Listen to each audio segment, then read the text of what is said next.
Bonsoir à toutes et à tous et bienvenue dans l'émission FDM Toulouse. On est ensemble pendant une heure pour parler du TFC. Avec moi aujourd'hui, alors c'est pas une équipe qu'on a, c'est carrément un effectif, messieurs, mais c'est le mercato hivernal, donc nous aussi on recrute. On va commencer par les membres actifs et les titulaires avec une belle triplette là sur ma droite, puisqu'on a Fred, Nathan et Auxence. Comment ça va, messieurs?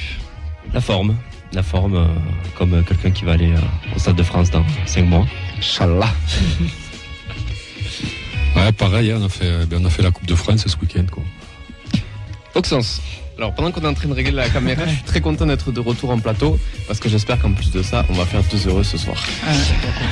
On a 2 invités supporters avec nous qui sont Axel et Thomas. Comment ça va, messieurs? Eh bien écoutez, ça va très bien. Super, très content d'être sur le plateau. C'est une première pour nous, donc on espère que ça va bien se passer. Très très heureux d'être là, merci encore de nous avoir invités. Pour la petite info, Thomas, Auxence, tu vas me prendre un témoin. Ça fait quoi? Ça fait 1 mois et demi qu'il doit venir? Ça fait très longtemps que je suis comme toi et on a enfin trouvé le créneau. Ouais. Et ce soir, parce que Mercato oblige, messieurs, c'est pas l'arrivée d'Amoulic, c'est pas l'arrivée de Siro, mais c'est l'arrivée d'Alex. Comment il va, Alex? Bonsoir tout le monde, j'espère que tout le monde va bien. Première pour moi également en technique, j'espère que tout va bien se passer. Mais oui, tout va bien se passer. En tout cas, merci à toi il démarre bien déjà. D'être à la technique. Ouais, il a pas fait d'erreur encore. Bah, attends, il a 2 appels à passer, mon gars. Il est pas prêt, je pense. Alex, qu'on avait déjà reçu en invité supporter et qui sera avec nous ce soir et peut-être pour les prochaines émissions. On lui a promis un gros salaire de toute façon, hein, on va pas se mentir, à coup de belin, de cacahuètes et de quelques boissons. Énergisante. On nous a promis ça il y a 4 ans et moi je suis resté. Allez, plus sérieusement, en programme, messieurs, aujourd'hui, les actus du club, le mercato, le résultat des féminines et des jeunes, un retour sur Toulouse-Ajaccio, une preview entre le Racing Club de Strasbourg et le TEF, l'interview des supporters et peut-être le quiz, on verra, avec aussi 2 invités puisqu'on va recevoir un journaliste suisse avec nous qui va venir nous présenter la recrue, la nouvelle recrue, et on aura aussi un Strasbourgeois, un invité supporter, pas du tout, un invité de preview. Donc Alex va passer le petit coup de fil et on va juste avant que tu passes le coup de fil lancer le jingle pour les news. Ricili, la frappe de l'anglais. Ricili le cannonier. Ricili le buteur. Qu'est-ce que c'est que ce nouveau jingle? Oui. Auxence? On explique ou pas? Mais bien sûr, oui. Dis-nous tout. Non, sur les ondes de Radio Occitania, maintenant vous allez pouvoir retrouver 2 magnifiques jingles divisés en 2 sur Vanden Boomen et Ricili. Comme il se la pète. Non, c'est pas content de lui. Et messieurs, j'ai fait une énorme erreur ce soir, c'est que j'ai pas présenté le jingle. Non, c'est que j'ai pas présenté et j'ai pas dit bonjour à notre technicien vidéo, mais ça c'est parce qu'on a un micro pour 2 et que j'étais trop concentré sur la technique d'Alex. Mais on a Vincent avec nous ce soir. Comment il va? Putain, je l'avais pas vu. Eh ben, ouais, super, merci. Ça va? Bah, je brille par mon absence apparemment. Bah écoute, merci pour l'accueil. Je vais donc couper les caméras de suite. Et je vous souhaite une très bonne soirée, messieurs, dames. Alors que je viens de voir une chute à du peloton. On dirait Camille au stadium, je vois l'écharpe qui s'est cassée la gueule derrière aussi. Voilà. C'est la tienne sur mon écharpe, non? Non, c'est pas la mienne, c'est la tienne. C'est ça la bière en tout cas. Mais je vous emmerde. Vincent qui est sur les réseaux, bien sûr, ce soir vous pouvez nous retrouver sur le Facebook Live en direct de la fête de match. Il nous répond et en plus c'était encore des nouveaux visuels qui sont beaux, qui sont frais, qui sont là. N'hésitez pas à lui faire des retours, il sera content. On va commencer cette émission, messieurs, du coup avec le mercato, et une nouvelle est arrivée puisque Vincent Siro vient de signer au TFC. Pour mieux connaître le joueur, nous recevons Claude Lambiel, commentateur sportif de Radio Global Sport. Il commente des matchs de Sion et ça tombe bien parce que notre recrue est né et formé là-bas. Bonsoir Claude, comment ça va? Yes. Bah écoute, faut le rappeler, Alex, tout simplement. Mais on l'avait prévenu, Alex. On lui avait dit de toute manière, quand on appelle quelqu'un, c'est un peu la roulette russe. Donc il va le rappeler de suite. Messieurs, on va meubler un petit peu. Vincent Siro qui arrive au TFC, 27 ans, vient des Young Boys de Berne. Merci. Bah pour vous, satisfait de son arrivée? Ouais, ça m'inspire le recrutement de qualité quand même. joueur d'expérience qui a joué avec des champions. Profil un peu à la De Jagereux. Ah ouais Je suis pas d'accord. Non, mais je te parle d'un profil d'expérience. Profil d'expérience à la De Jagereux, c'est-à-dire un joueur qui a pas mal d'expérience au même niveau européen. Apparemment, c'est un bon passeur aussi, donc aussi un profil à la VDB. Donc ça cumulerait en fait les deux. Voilà. En termes de profil, moi, c'est vrai que... Est-ce qu'on le dit ou pas qu'on a regardé des vidéos tout à l'heure, on a regardé ça. On a regardé des vidéos, les highlights de Vincent Siro. Donc bon, forcément, cette analyse vidéo, ça vaut ce que ça vaut. Mais c'est vrai que j'avais vraiment l'impression de regarder Van den Boomen, quoi. De longues transversales, des longues passes toujours très précises, une grosse frappe du droit. C'est pas mal. Normalement, on a retrouvé notre invité. Claude, comment ça va? Yes, excellent. Bon, du coup, ça marche pas deux fois d'affilée. Et là, on a le joker médical qui va arriver en cabine. T'inquiète, Alex, c'est normal. Ça s'appelle un baptême du feu. C'est tout à fait normal. De toute manière, c'est pas la première fois que ça nous arrive. Ça arrive même au meilleur. Messieurs, Siro, Axel, toi, t'en penses quoi? C'est arrivé. Écoutez, moi, plutôt content aussi. On peut se tutoyer, tu sais. Non, mais c'est. Vous voyez la salle, c'est pour tout le monde. Bah, tu prends de l'âge, il est respectueux quand même. Non, mais plutôt content. Puis on a regardé les stats. Ouais. Il a des bonnes stats. Profil à la Van den Boomen, donc on espère que ça va matcher. Bon, on va mettre les pieds dans le plat. C'est un départ de Van den Boomen à la fin de la saison ou pas? C'est un remplacement, ça ressemble quand même. Ça y ressemble un peu quand même. Ouais, ça sent la préparation de quelque chose, mais quoi? Enfin bon, on verra, mais ouais, ça sent le... Mais ça sent le joueur qui peut s'acclimater assez rapidement, hein, comme on a vu aussi, qui a un peu d'expérience européenne. Il a bougé aussi en Allemagne, je crois. Oui, il a joué en Bundesliga. Ne spoilons pas tout ce que va nous dire Vincent. Mais ouais, ça me fait penser aussi. Tout à l'heure, je parlais de De Jagereux, mais quand De Jagereux arrivait aussi, que c'était un peu le patron de ce milieu, avec son expérience aussi dans le groupe qui va pouvoir apporter. Donc, ça vous étonne pas, un mec de 27 ans, alors que Redbird a dit qui voulait que des profils à 25 ans, et que là, on va chercher un mec un peu plus. Ça reste jeune, quand même. Non, mais, oui, bien sûr, mais là, on a retrouvé Claude. Comment ça va, Claude? Salut à tous. Bienvenue. Salut. Bienvenue, merci, c'est gentil. Désolé pour le petit souci technique, c'est toujours un peu comme ça, c'est toujours un peu pile ou face. Mais c'est bon, on y est arrivé. Claude, du coup, je disais que tu étais commentateur sportif sur Radio Global Sport et que tu commentais les matchs de Sion, c'est ça? Du FC Sion. Tout à fait. On est une petite équipe comme vous, à peu près. On a fait à peu près maintenant 7 saisons du côté du FC Sion. On a vu passer beaucoup de monde. Et puis, Vincent faisait partie du contingent à l'époque. Et puis, il est parti de ses propres ailes. Et puis, maintenant, ça tourne. Est-ce que tu peux nous dire en quelques mots qu'est-ce qu'est Radio Global Sport? Alors, Global Sport, c'est une petite radio privée qui émet sur toute la Suisse romande en général, en DAB chez nous et puis sur les réseaux Internet. On commente à peu près tous les matchs du championnat suisse Servette, c'est Servette si vous connaissez, de l'exception, le Global Sport, et puis on fait aussi du hockey. Chez nous, on a beaucoup de patinoires et beaucoup de payeurs. Donc on fait du mix entre le foot et le hockey, voilà. Ok, super. On fait un match tous les week-ends. Une vingtaine de commentateurs, puis on fait ça pour la passion. Hein. Oui, la passion, ouais. J'entends bien. Sion Toulouse, grosse amitié en plus entre les groupes ultra.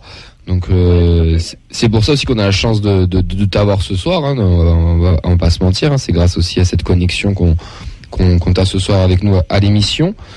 Tu as notre ami Yves qui vient souvent ici. Ouais. Exactement. Oui, Yves qui est un des fondateurs de cette feuille de match Toulouse, de cette émission et qu'on embrasse bien sûr ce soir. On va enchaîner sur Siro. Bon voilà, nous on voit ça comme une bonne pioche, on va pas se mentir, ça sent un peu le bon joueur, mais toi qui l'as vu évoluer, qu'est-ce que tu peux nous dire de Vincent Siro? Siro, il a fait toutes ses écoles du côté du FC Sion, donc moins 18, moins 21, et puis après il a percé du côté des professionnels. Après, il est parti du côté... il a eu la chance de quitter le FC Sion et partir sur l'Allemagne pour son premier coup de pioche, comme on dit. Et puis, ça s'est mal passé du côté allemand parce qu'il s'est blessé. Il a très, très peu joué du côté Freiburg. Hein. Il est parti à Freiburg et puis ça s'est mal passé. Et puis, il est revenu parce que c'est un type qui chez nous, on dit baigne, hein. Donc il est bien pioché, il est bien travaillé, c'est un type qui a beaucoup de discipline, ce sont travailleurs, passionnés de foot, mais c'est un joyeux drill, vous verrez, c'est un bon vivant. Mais les trois choses les mots forts qu'il emploie, c'est vraiment la discipline, la passion, la folie. Voilà, c'est vraiment ces trois points là qui marchent bien. Après, il est parti de Freiburg, il est reparti à Saint-Gall, il est revenu à Saint-Gall, c'est Saint-Gall, je ne sais pas si vous connaissez aussi. Oui, c'est Saint-Gall qui était à l'époque, qui est toujours entraîneur Zeidler, qui l'avait eu du côté du FC Sion à l'époque, et qu'il avait absolument voulu qu'il joue à sa place favorite, milieu centre. Hein. C'est un bon passeur, qui croche, qui fait des bons championnats en général. Il a très peu été blessé. Après, il est parti du côté de Young Boys de Berne, qui est la grosse machine suisse, que tout le monde connaît maintenant, avec plusieurs fois la Champions League, la Europa League. Puis vraiment, il est passionné, donc il adore ce terrain. Donc la première fois qu'il arrivait au Young Boys de Berne, ils ont fait le titre, hein, direct. Et est-ce acteur majeur du titre ou pas pour toi? Non, j'ai pas compris. Et c'est un acteur majeur du titre, enfin il était important pour les Young Boys dans le. Je dirais que c'est un joueur important, oui, mais avec la grosse machine Young Boys, c'est vraiment un peu difficile pour lui d'être vraiment, je dirais, pensionnaire de tous les matchs. Hein. Donc, il a quand même fait 119 matchs du côté du Young Boys, donc du Young Boys de Berne. Donc, il a marqué 13 goals pendant ces 119 matchs. Il a joué il a vraiment bon passeur, très peu. Il est pas nerveux comme joueur. C'est un teigneux, mais par exemple, à Young Boys, il a pris que 24 cartons en 119 matchs. Donc c'est très peu si on fait c'est pas mal quand même. Ouais, c'est un match sur 3 pour un carton jaune quand même. Ouais, mais c'est pas le type qui va faire mal, c'est pas le type qui fait des. Oui. Après ça c'est un milieu de terrain, donc c'est sûr que de toute façon il est plus exposé que certains. Ouais. Bon, tu nous as parlé un peu de ses points. Tu nous as parlé un peu de ses points forts, bonne qualité de passe, bon joueur. Très bonne qualité de passe. C'est un bon passeur. Il a bon pied gauche. Il a une frappe de mule par contre. Ça c'est bien ça. Ça va plaire à Yves ça. Yves il aime bien pronostiquer les frappes à 25 mètres. On dirait un mélange des trois de Spearings, de Jagereux et Van Den Boomen. Les trois vont partir et il va remplacer les trois. Je crois. Donc, j'ai toujours apprécié ce joueur. Pour moi, c'est un bon atout pour vous. Ouais. C'est un type qui s'adapte très vite. En plus de ça, il parle allemand, il parle français. Est-ce qu'il parle néerlandais ou pas? Parce que là, nous, on a quand même une sacrée communauté. Donc, il parle allemand. Tu nous as parlé de ses points forts et tout, mais quels sont ses points faibles si tu devrais en tirer quelques-uns? Ce serait quoi ces petites lacunes à Siro? Moi, je trouve qu'il manque de musculature. Mais musclé, il est musclé, mais il manque de... Comment dire ça? De volume de jeu? Non, pas de volume de jeu, d'impact. Manque d'impact, ouais. Ouais, d'impact, voilà.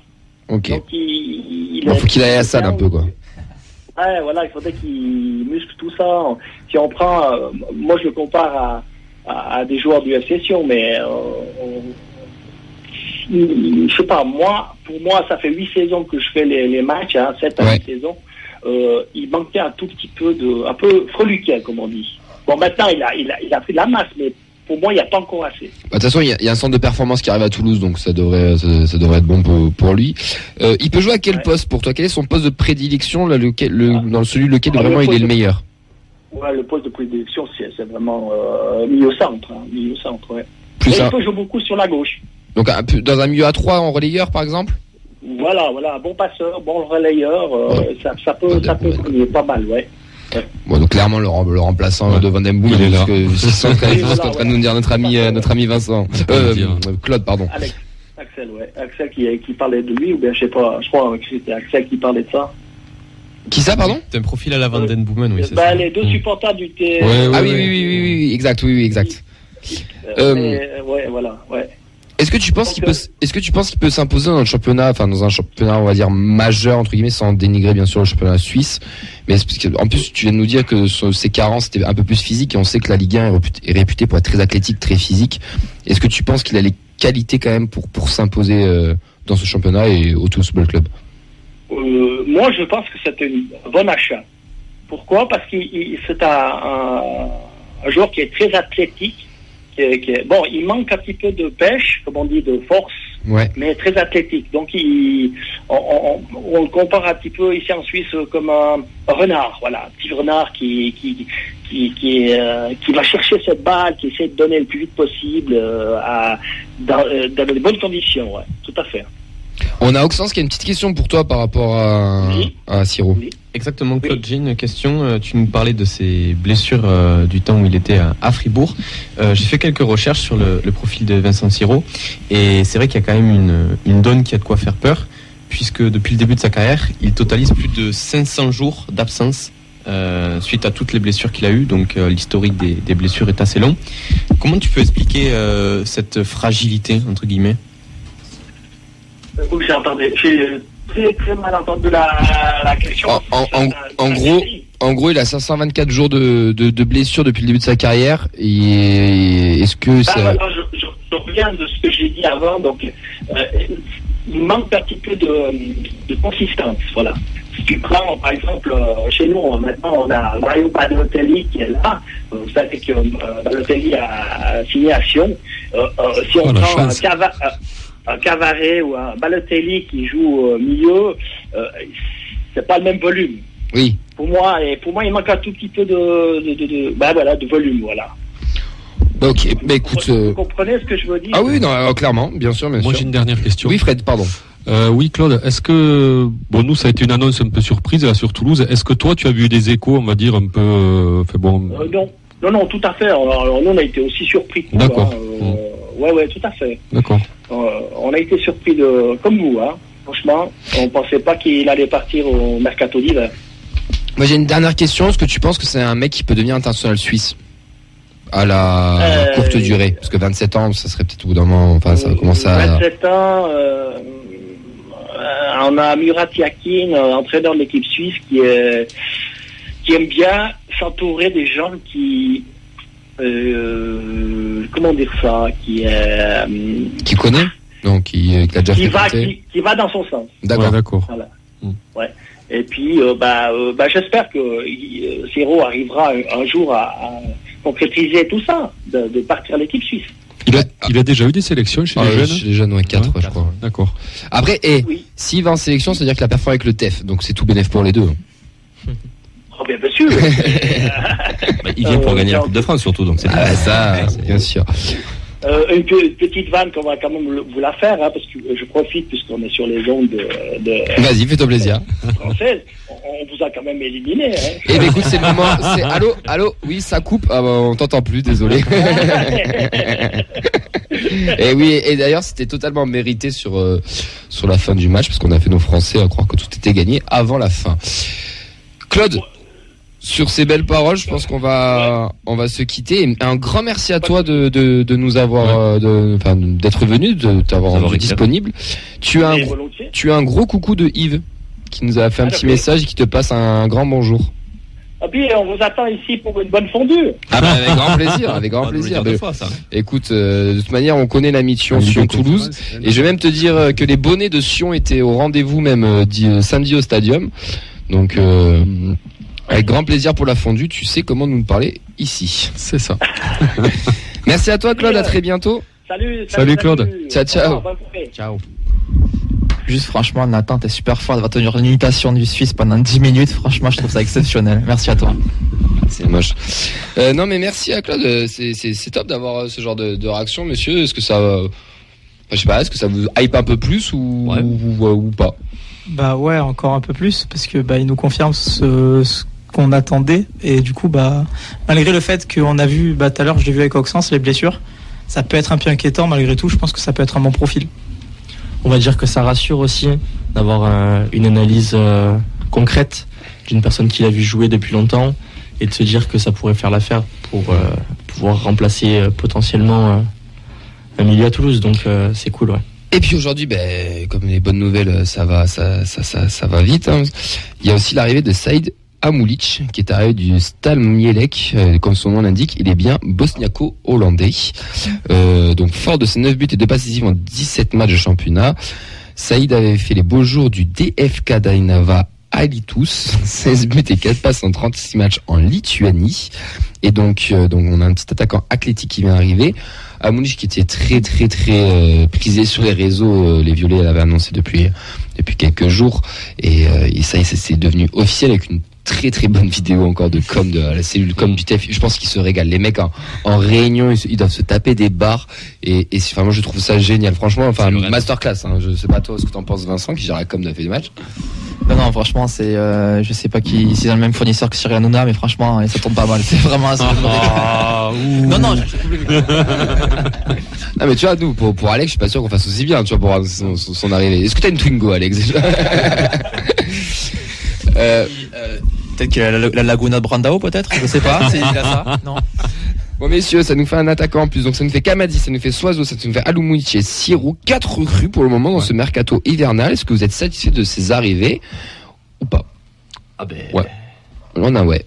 Moi, je te dirais oui, pourquoi, je te dirai après. Mais dis-nous pourquoi. Attends, Fred, dis-nous pourquoi. Nathan. Non, sur le nombre, 4 d'un coup à des postes différents, moi je suis satisfait. Après, la qualité des joueurs, moi j'attends de voir sur le terrain, quoi, puisque ça reste 4 inconnus, quoi. Donc, même si on nous en dit du bien, tant qu'on ne les aura pas vus. À Moulis, moi je pense que ça sent le joueur qui essaie de passer un palier, puisque il a entre 15 et 20 buts chaque saison dans des championnats, on va dire, un peu mineurs.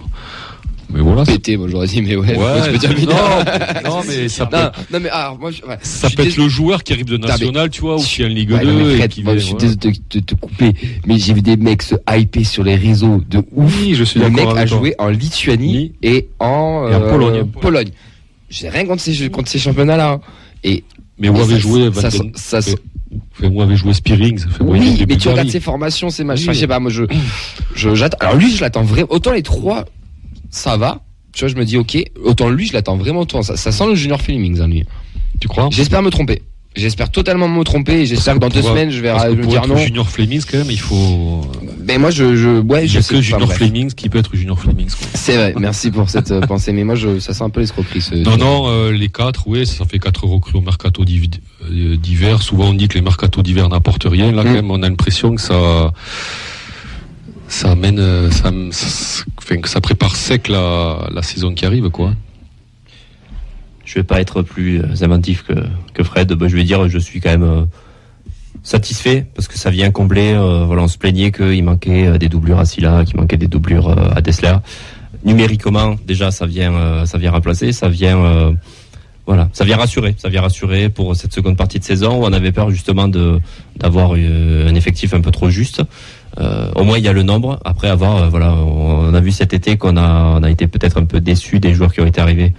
Mais comme j'ai dit, c'est sur un an aussi qu'on juge. Donc en seconde partie de saison, peut-être que ces joueurs-là vont se réveiller aussi, ce qu'on leur souhaite.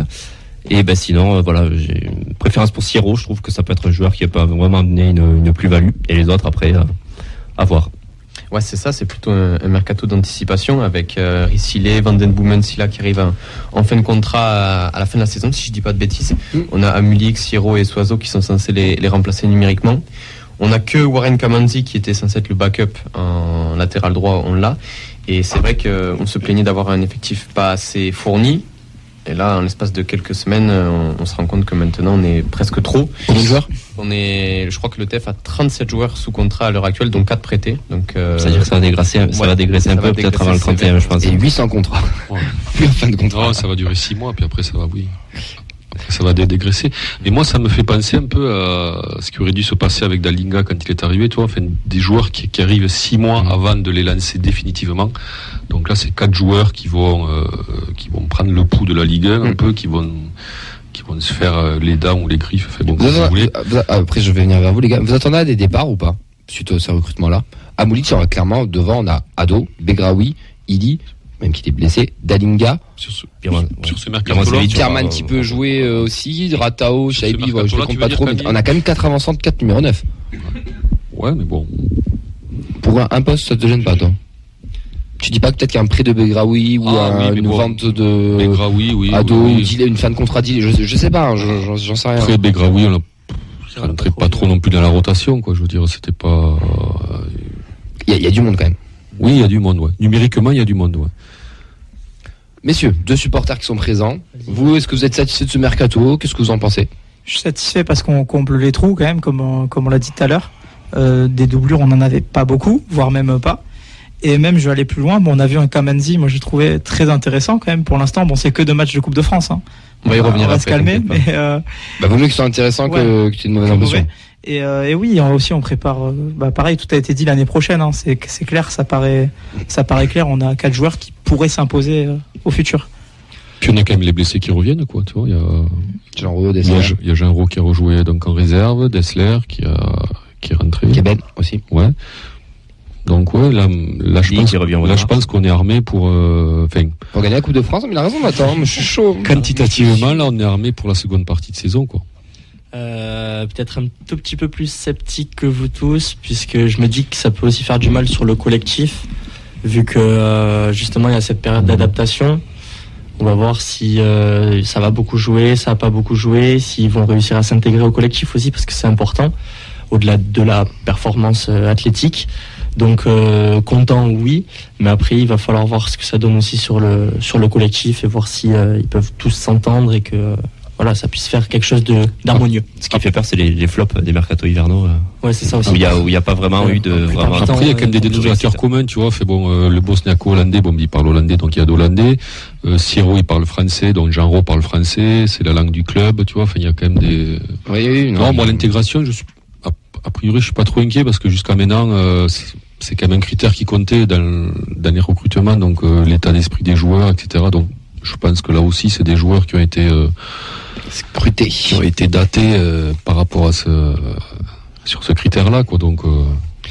Ok, voilà. Bah écoutez, on verra de ça, on va juger sur le terrain, l'avenir nous le dira, mais moi je vous rejoins un peu sur le fait qu'on fasse ça, qu'on prévient un peu les futurs départs, etc. pour les intégrer. Donc bah, écoutez, on verra sur le terme. Le président l'a dit, il faut juger un mercato sur 2 ou 3 ans, donc on attendra 2 ou 3 ans.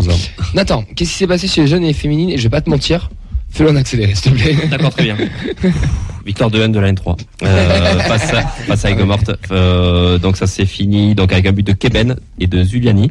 Denis Jarreau a joué 60 minutes et il y a eu 8 cartons jaunes et 3 cartons rouges, dont un pour le coach Jean-Christophe Debuy en fin de match. Donc voilà, pour mettre un peu de piment dans ce match. Donc avec ce résultat, la réserve elle se positionne en tant que dauphin de Béziers. Toujours 10 points de retard, mais ils s'affrontent le 5 février à 14h30 au Stadium. Oh, le 5 février? Ouais. C'est un match à aller voir, ça. Ça peut permettre de réduire l'écart. Normalement, ce jour-là, on peut commenter, je crois, le 5 février. On sera peut-être pas là pour aller voir, mais. Attends, le 5 février. Ah non, moi je suis à Paname en plus. Ah. Ouais, je fais des déplacements partout. Ensuite. Je compte sur mes chers confrères de la feuille de match pour aller voir le match N3. Les 19, ils avaient l'occasion de repartir de l'avant après leur élimination à Gambardella et la perte de la première place. Et du coup, ils se sont imposés 4-1 contre Béziers. Donc, ils reprennent la place de leader à Montpellier avec un meilleur goal average. Et le prochain déplacement, ce sera à Ajaccio le dimanche 5 février. Et les buteurs, la joie Dao et Silla. Ouais. D'accord. Ouais, Silla est redescendu en 19 au calme. Ouais, c'est étonnant. Donc les 17, le match à Rodez, il a été annulé. Donc reporté au 28 janvier à 14h30. Et voilà, prochain match. On a une petite info que Théo, on avait reçu l'agent qui nous a dit qu'ils allaient affronter les U18 de Balma. Donc ils ont pas mal fait tourner, ils ont fait un. Et il n'y a pas le prochain match. Ok. Voilà. Bah, on remercie Théo d'ailleurs, nous avons effectivement. Et moi je n'avais les féminines, donc je vais essayer de faire là, vite. Là, franchement. Et là, alléluia, il faudrait une musique jingle. Ouais. Mais on l'a sortir quand le SNT aura gagné un match, parce que le SNT affronte les derniers la semaine prochaine, donc je crois un peu en nous là du coup. Là. Ah, Alex, on y croit. Donc victoire 3-1 des féminines, du coup qui permet de TFC de souffler et ne compter plus que 4 points de retard sur le Puy qui est 8e. Et hasard du calendrier, elles affronteront le Puy à domicile le dimanche 5 février à 15h. Autant te dire. Le 5 février, gros week-end. Des sacrés matchs. Et donc la R1, Rodez TFC reporté. Je pense qu'il y a eu beaucoup de neige à Rodez. Donc, c'était le point météo du jour. Merci. Et les 19, elles se sont inclinées 6-2 pour le début de la phase excellence sur le terrain de Dijon. Donc groupe composé de Dijon, Montpellier, Saint-Priest, Grenoble et Marseille, qu'elles avaient dans la phase élite la saison passée. Donc elles auront l'occasion de rebondir dimanche à 4h30, avec la réception de Grenoble. Et je vais boire un peu parce que j'ai soif. Et d'ailleurs, messieurs, je sais pas si vous l'avez vu sur les réseaux, mais Vincent a créé des petits visuels où il annonce chaque semaine le calendrier des jeunes et des féminines. Donc vous pouvez les retrouver tous les vendredis sur nos réseaux, donc la feuille de match sur Facebook, Let's Foot sur Twitter, la feuille de match sur Instagram, et avec les résultats le lundi. Alors pour le moment, on a mis que les buteurs chez les pros, mais on va essayer d'être performant et de trouver à chaque fois les buteurs. Je pense qu'on pourra arriver à trouver les infos. Mais voilà, vous pouvez avoir le petit visuel avec les petits avions, ça veut dire qu'ils sont à l'extérieur, et les petites maisons, ça veut dire qu'ils sont à domicile. Mais je préfère préciser les légendes, on ne sait jamais. Voilà pour les jeunes et les féminines. Bon, un bon petit résumé du week-end. Messieurs, est-ce que vous suivez un peu la M3, les 18, les 19, pardon, les 17, les féminines ou pas? Ou alors, c'est que les pros? Ça suit moins, mais moi t'as le droit, t'inquiète. Je connais quelqu'un qui joue avec les 19 NAS, si je ne me trompe pas. C'est qui? C'est Tim Ray. Ouais, Tim Ray, voilà. Et du coup, j'ai des échos à droite, à gauche. Je connais quelques amis à lui qui me disent que, par exemple, il est allé faire le stage de préparation en août. C'était en Espagne, si je me trompe pas. Voilà. Donc quelques échos. Et après Nicolas Westbauer aussi. Ah bien. Ah ouais. Voilà. Donc, là lui N3 et tout, on peut faire. Ça sent le mec qui peut passer le palier. Potentiellement. Il est pas blessé. Peut-être. Parce qu'on le voit moins là dans les. Je sais pas s'il est blessé, mais je sais qu'il avait eu quelques pépins physiques. Il avait fait le groupe. Il avait fait le stage de Coupe du Monde là. Il était avec les pros, si j'ai pas de bêtises. Oui. Non, c'était un joueur qui t'annonçait assez prometteur. Oui. Qui faisait partie des joueurs potentiels. Ouais. Et toi? Pareil, les jeunes garçons un peu moins. Mais par contre, les filles, on était allé voir quelques matchs en début de saison. Petit à petit, ça a lâché parce que le calendrier est un peu plus chargé aussi de notre côté. Mais on essayait de suivre quand même. Ça fait partie de la vie du club aussi. C'est pas que les pros. Mais évidemment, beaucoup moins que non, mais bien sûr. Mais après, c'est intéressant. Enfin, moi, j'encourage vraiment les gens, et chaque semaine, je le dis, j'ai l'impression de me répéter, mais d'aller voir parce que c'est super accessible, c'est gratuit, on est autour du stadium, on est tranquille. Et il y a vraiment du niveau. Enfin, à chaque fois qu'on allait voir de la N3 ou même des filles ou quoi, c'est vraiment intéressant. Il y a une buvette ou pas? Non. Ok. Il y a un petit casino pas très loin, mais il faut faire attention au casino. Ah mon Fredo. C'est ça. Bon allez messieurs. J'ai pas mis Alex dans le lot parce que c'est le pote, c'est la technique encore. Alex, on va avoir besoin de toi là parce que ça va être le retour du match entre Toulouse et Ajaccio pour le match d'Active de Coupe de France.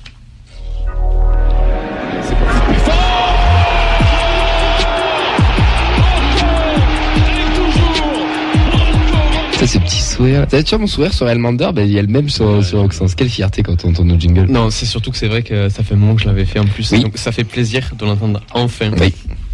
Ça fait longtemps que tu l'as fait. Il y a Ilé qui buteur celui d'avant, donc ça doit pas dire. C'est pour ça.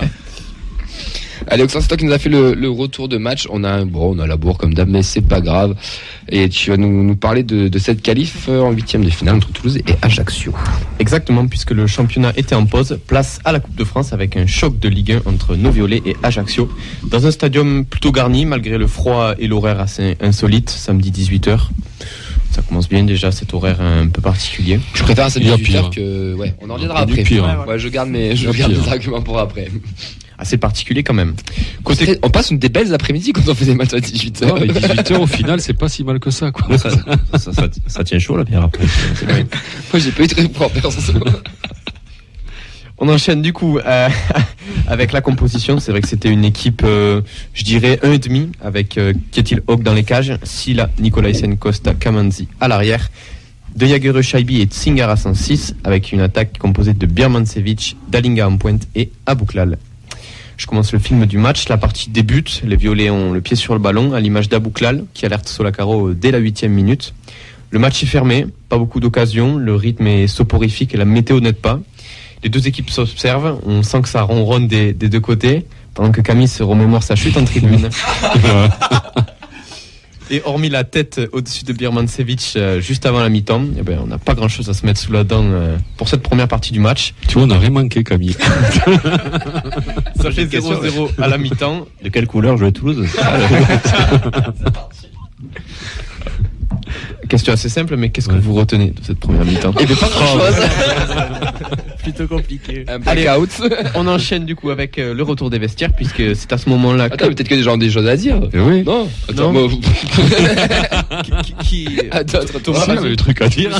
Je crois que c'est vraiment une des pires premières mi-temps en termes de tout, de jeu. C'était horrible. Franchement, vous avez vraiment rien loupé parce que à part l'occasion de Abouklal, vraiment, c'était soporifique. Le mot quasi, il sert pas. C'était vraiment soporifique, moi, je trouve. J'ai même oublié l'occasion d'Abouklal. Je veux dire que ça m'a absolument pas marqué, quoi. C'était une purge.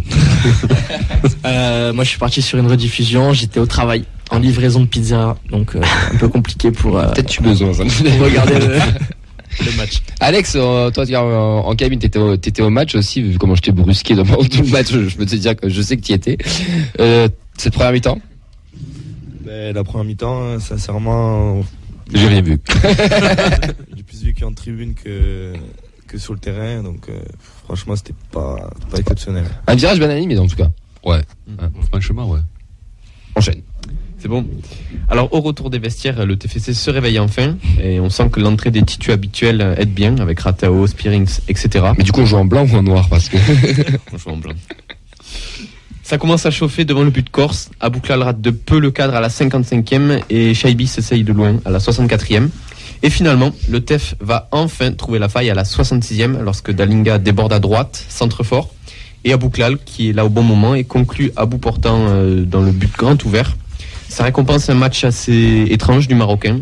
Il n'est pas toujours inspiré, il fait enrager les supporters et je pense quelques coéquipiers pour son égoïsme sur certaines phases de jeu.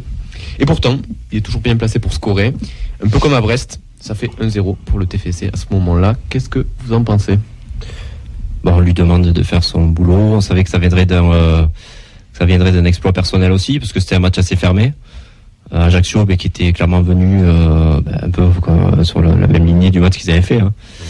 Mettre des coups, attendre que ça passe, attendre les tirs au but. Et voilà, Abouklal, on peut dire ce qu'on veut. Certes, voilà, il faut qu'il progresse aussi dans son altruisme, mais il est là pour pousser le ballon au fond des filets. On lui demande ça, et puis voilà. Après, pas grand-chose à dire de plus sur ce but-là, mais voilà, tant que ça le mette en confiance aussi, on a besoin d'un buteur aussi qui marque. Donc voilà, si on peut compter sur Abouklal, c'est bien. Je te rejoins. Après, quand on lit les commentaires, ils disent que c'est le but qui sauve sa prestation catastrophique. Je trouve que c'est quand même. C'est l'équipe qui est pas au niveau. Enfin, pas forcément lui, mais l'équipe. C'est exagéré. Alors effectivement, il garde un peu plus la balle, mais c'est aussi son rôle. Je me rappelle qu'ici, on s'est plaint plusieurs fois de Ratao qui perdait des ballons aussi. Je veux dire, c'est quand même des ailiers où on leur demande d'être percutants, de dribbler, de tenter leur chance, d'être un peu égoïste. Donc on va pas se plaindre. C'est sûr, t'as un 8 contre 1 et il fait pas une passe, là tu peux gueuler, mais au final il y a eu une ou deux actions, ok. Ouais. Mais est-ce que t'es sûr qu'il y aurait eu but au bout? Il y a encore l'action, là où il tire, il est en position de marquer, quoi, je veux dire. C'est pas non plus. Bon, certes, il aurait pu mettre un plus joli but. Certes, il y a deux coéquipiers dans la surface seul, mais bon, il était aussi en position de. Non, enfin bon, c'est un attaquant et qui est un peu égoïste, ouais, mais c'est un attaquant. Et les attaquants, en fait, ils sont égoïstes. Hein. Les mecs, ils veulent marquer. Et plus ils marquent, et plus ils veulent marquer. Non, moi, je suis pas choqué sur ça. Enfin, il est jeune aussi. Bon, il a 22 ans. Peut-être que ça va progresser sur ce point-là. J'enchaîne. Ouais. 3 minutes plus tard, un nouveau mouvement fait mouche côté TFC. Shaibi centre au milieu, Dalinga et Abouklal s'en mêlent les pinceaux. Mais Kamanzi, le nouvel arrivant, a la lucidité de décaler à gauche pour Ratao. C'est du pain béni pour lui. Il s'est fait un plaisir de fusiller le portier ajaccien. Ça fait 2-0. Le match bascule en quelques minutes. Sur cette action, qu'est-ce que vous voulez dire? C'est la seule que je me souviens. Qui marque un joli but, je trouve, quand même. Ouais, et un beau travail de Kamanzi. Kamanzi, de son côté, qui a été actif aussi et qui lui met une belle passe.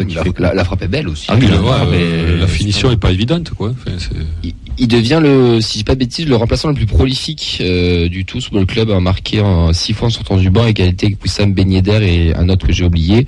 J'ai vu ça sur TFC Database sur Twitter ce week-end. Mais tu souffles, mais moi ça. Non, je te dis ça parce que. Mais moi je te dis ça parce que. Chaque semaine on sort des stats. Putain, mais laisse-moi m'expliquer, bordel. Moi, si je te sors ce stat, c'est parce que pour moi, Ratao, et je l'ai déjà dit dans cette émission, il est meilleur quand il sort du banc que quand il est titulaire.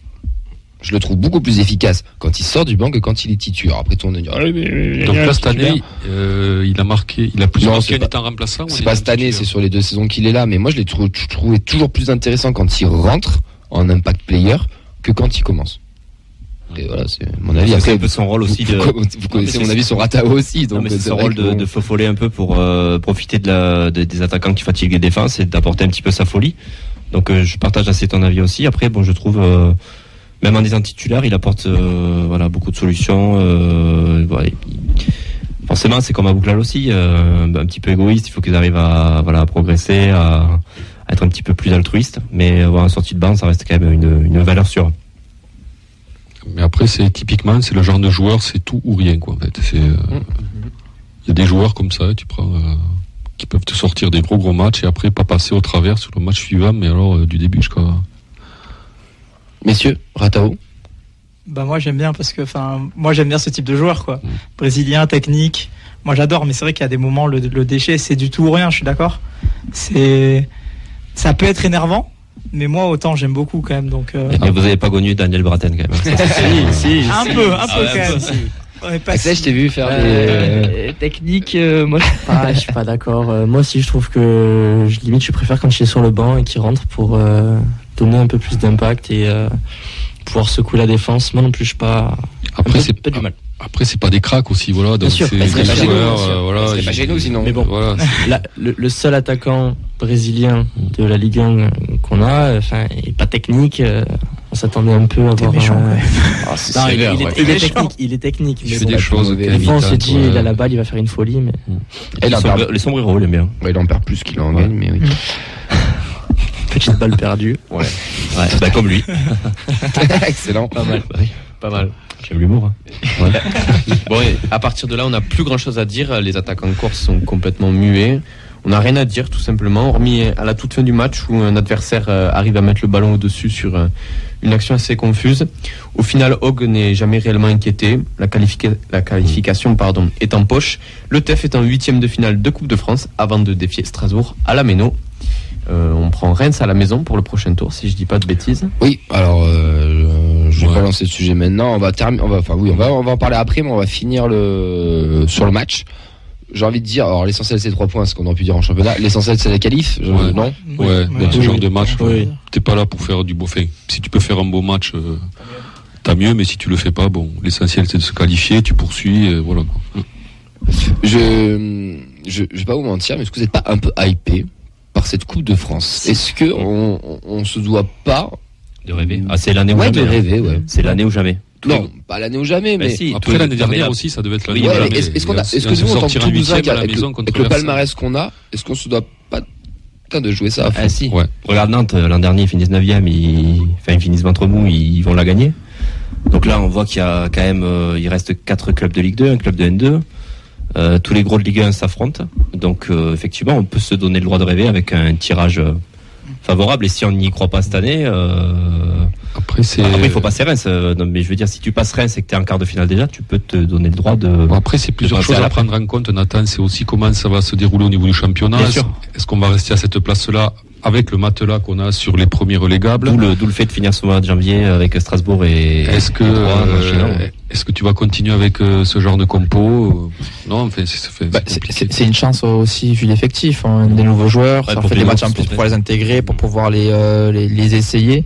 Puis au final, le calendrier est difficile, la mauvaise période là va se terminer fin janvier. On aura on va dire pas des trous, mais des matchs où moins couperés ou plus exploits. Donc la coupe en plus fait partie de ça. Je veux dire, au final, la différence entre aller taper Paris ou jouer un match de coupe, c'est pareil. On donne tout sur un match et on ne sait pas si ça va passer, mais on ne peut être que surpris.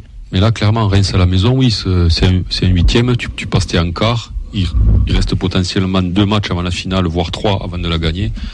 Donc, en finale, ça serait bien. Voilà. On a 2 supporters avec nous qui sont, on va dire, jeunes. Mais ils n'ont pas connu la Coupe de France. Autant plus d'ailleurs. Mais... Non. Moi, j'ai presque pas loin d'être une finale. Pas loin. Non, mais les gars, vous, en tant que jeunes supporters, ou supporters tout court, même pas besoin d'être jeune, ça vous hype pas un peu cette coupe ou pas? Si, beaucoup. Et encore plus que là, moi, je pense que c'est peut-être un des matchs le plus dur qui va arriver. Parce que. Ouais, Reims. Parce que si on passe celui-là, après ça dépendra de la chance au tirage évidemment. On a une chance sur 2 de prendre un petit, entre guillemets. Mais t'as quand même pas mal de gros qui s'affrontent. Parce qu'on Oui, c'est rappelle ça. qu'il y a un Ouais, OM PSG, il y a un Lorient-Lens, il y a un Angers-Nantes, Lyon-Lille. et il y a un Lyon-Lille. Donc déjà, tous les clubs de Ligue 1 qui étaient pratiquement présents s'affrontent, à part 2, je crois qu'il y a Rodez-Auxerre et je sais plus. Et c'est tout. Et après, c'est dans Ligue 2, Paris C'est FC. que- voilà. Donc, moi, je te rejoins totalement. Il y a peut-être un truc à faire. Parce qu'après, en demi, en finale, moi, je pars plus du principe où c'est quand même le mental. Aussi, bon, il y a la qualité technique, c'est évident, mais il y a quand même une grosse partie de mental dans ce type de match-là à pression. Et pour moi, le match contre Reims, du coup, va être un des plus durs à prendre en compte dans ce parcours-là. Parce que du côté de Reims aussi, ça cogite et ça passe pareil que nous. Donc eux aussi, il faut qu'ils arrivent à... Voilà, s'ils ont un exploit à faire, ils vont y penser. Ils sont mieux placés que nous. Donc ça va pas être un cadeau, quoi, Reims. Puis après, avec un peu de chance sur le tirage. Avec un peu de chance sur le tirage, si on passe à Reims, ensuite, on croise les doigts pour avoir un truc favorable, et puis ça peut le faire jusqu'à la finale, quoi. Parce que j'en profite d'avoir plein de jeunes dans le studio, on va interroger Alex aussi. Toi, Alex, ça te hype la Coupe de France? Ouais, moi franchement la Coupe, je pense que c'est un petit truc en plus qui peut amener quelque chose au club. Je suis assez d'accord avec excuse-moi, je me plutôt avec Thomas. Je pense que le match contre Reims, c'est le match un peu décisif, on va dire. Si jamais on arrive à passer en quart, après c'est vrai que ça peut se jouer au mental. C'est des matchs sur un match, c'est éliminatoire, ça peut tourner en notre faveur. Donc je suis assez d'accord avec Thomas. Et c'est vrai que la Coupe, c'est toujours un petit truc en plus qui amène. Puis il y a de l'attente, quoi, tu vois. Voilà. Tu vois, on attend ce match, tu vois, Reims, ça reste que Reims, mais on attend ce match, tu vois. On attend plus que Reims à la maison en championnat, tu vois ce que je veux dire, ça, voilà, parce que tu sais que si tu gagnes, tu passes un tour, et si tu perds, tu quittes la compétition, et voilà. C'est une compétition qui est à jouer, ouais. Franchement, il faut y aller à fond, quoi. On a 2-3 réactions sur Facebook Live par rapport justement à la Coupe de France. Pour Yohan, ce serait un rêve d'aller en finale. On a Serkin qui nous dit que chaque fois que tu joues à la maison, tu as de la chance. Ça aussi en coupe, c'est quand même un facteur très important. Et pour Bernard, par contre, pour lui, avec tous les gros encore en course, c'est quasi impossible de la gagner cette année. Il faudrait 2 ou 3 exploits. Mais la gagner, on va pas se mentir, il faudra un énorme coup de chatte. On va pas se mentir, et pareil, il faudrait qu'il saute, il faudrait qu'on tape un gros. Pour moi, on aura un gros match à faire. Genre, avant la finale, on aura un gros match à faire. Si la gagner, c'est vraiment un truc de ouf. Mais au moins une finale, envoyer le peuple violet au Stade de France une fois, vivre cette émotion. Et si on est sur des principes qui se passent depuis 10 ans, non mais tu vas taper un quoi? Tu vas taper un PSG en finale si tu suis la logique des dernières années. Ok, tu tapes un PSG en finale, mais en quart de finale, tu vas, imaginons, je sais pas, à Lorient ou à Lens, tu fais un exploit, tu te chopes une petite Ligue 2 qui reste par là en demi, tu le reçois ou tu vas chez eux, j'en sais rien, et tu vas taper une finale au Stade de France. Putain. On continue de se raconter des histoires, c'est ce qu'on dit. Tu continues encore de raconter une belle histoire à tes mecs. Et tes mecs, ils vont encore se suivre, ils vont se rabonner, ils vont avoir envie d'aimer cette équipe, ils vont avoir envie d'aller au stadium. Et pour moi, on a besoin de cette Coupe de France. L'année dernière, j'avais râlé sur les mecs qui disaient oui, il faut pas qu'on la joue parce qu'il faut qu'on soit champion. Bon, on l'a pas joué, on s'est fait éliminer en quart. Mais en huitième, pardon. Alors que c'était en quart. Non, en quart, huitième. Bon, bref. Et alors que pour moi, tu dois y aller, et l'un va avec l'autre parce que t'engranges de la confiance, t'engranges une mécanique, tu peux faire jouer des mecs aussi. Donc c'est quelque chose d'important, puis ça reste une compète. Quand t'es compétiteur, quand t'es professionnel, t'as envie de gagner des matchs et des compétitions. Et après, l'histoire de la chance, Camille, fait en coupe, que ce soit fait en Ligue des Champions, tu prends le Real Madrid, à chaque fois qu'ils ont gagné, il y a ce facteur chance, c'est soit tu passes, soit t'as des pénaux, soit c'est une barre, soit c'est un tour. Enfin, le facteur chance, il y est, mais pour toutes les équipes. Ah mais bien sûr. Regarde Guingamp en 2009. Pour tous les vainqueurs, il y a un moment donné, il y a voilà. Et en tout cas, moi, je tiens à souligner Comoli qui anticipe le recrutement Europa League pour l'an prochain. Parce qu'on va gagner la Coupe de France. Bien sûr.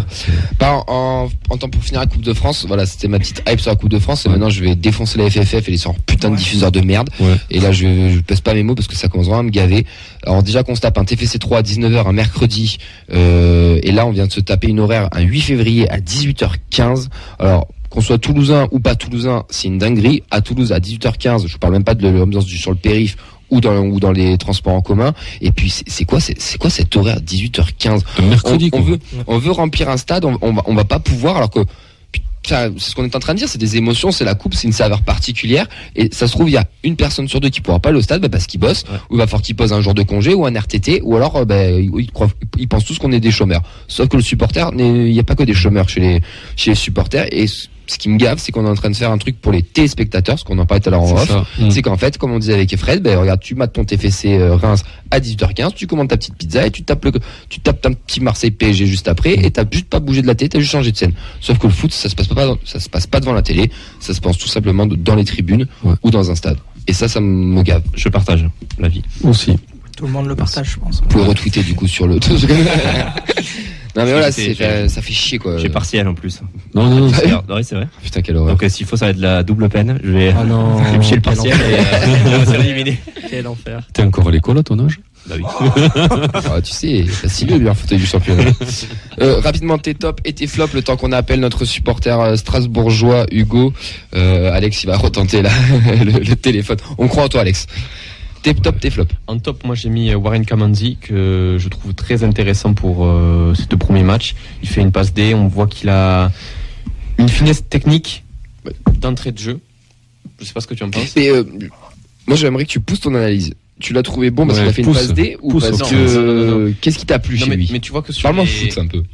Tu vois que sur certaines phases de jeu déjà, il avait envie de percuter, il avait envie de partir à l'abordage, mais il s'est toujours retenu parce que je pense que c'était une consigne du coach de redescendre pour pas se faire prendre dans le dos. Et on sent que pareil, c'est plein de petites touches de balle c'est un QI football développé, je pense. Il y a par exemple sur je sais pas si c'est sur le Là, premier. tu m'intéresses au sens. Je sais pas si c'est sur le premier ou le deuxième but. Je crois que c'est Logan Costa qui met un ballon fort et il arrive à la dévier justement de l'épaule, je crois. Non, pas moi, j'ai pas vu le match. Épaule ou poitrine. Et il va râler parce qu'il peut pas voir un match à mercredi. Sans déconner quoi. Donc déviation très subtile, très classe, et au final il y a but derrière. Donc franchement, je suis très surpris. T'as été pas impressionné, mais content. C'est prometteur, ouais. Moi je trouve que c'est prometteur. Tu partages, oui, c'est vu le match. Difficile à sur 2 matchs de dire. Non, mais quand même, tu sens qu'il y a des choses. Voilà, c'est le mec, il arrive, il joue, il fait 2 matchs. Bon, il n'y a pas trop de. Tes flops. En flop, j'ai mis Fares Shaibi, qui je pense a eu un peu plus de déchets que d'habitude. Sinon, on se satisfera de la victoire. Moi, je mettrais le gardien, parce qu'en fait, on n'arrive pas à voir ce qu'il vaut, ce gardien. Ouais, mais là, ça fait 2 matchs.